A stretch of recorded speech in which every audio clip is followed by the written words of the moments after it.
Ja ću ovo morati da snimam, ljubavi moja. Ovako. Svi časovi sa vašim detetom su urađeni. Aleksandra to može da proveri.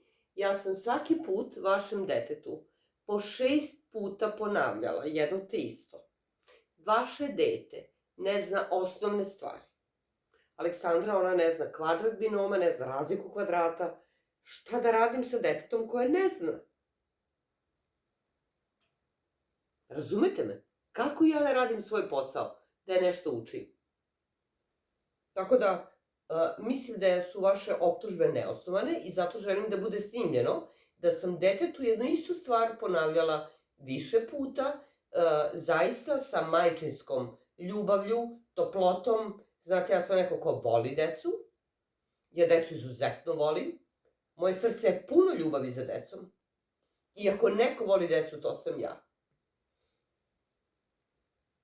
Ne, nažalost, to kakva je nastavnica, ja se izvinjam, ali kako mislite da to ja promenim?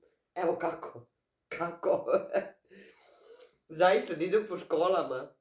Idem po školama da molim za vašu ocenu. Hoće da platimo ocenu detetu. Možda sedne malo da uči. Jeste razmišljali da... Što ste vi završili, oprostite? Građevinski inženjer. A dete vam ne zna kvadrat binoma.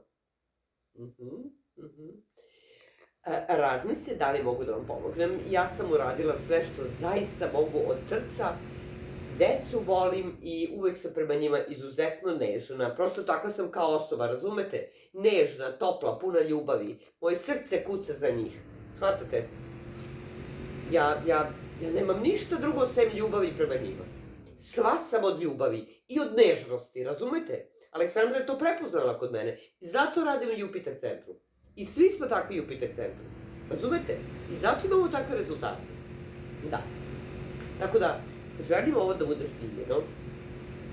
Hvala.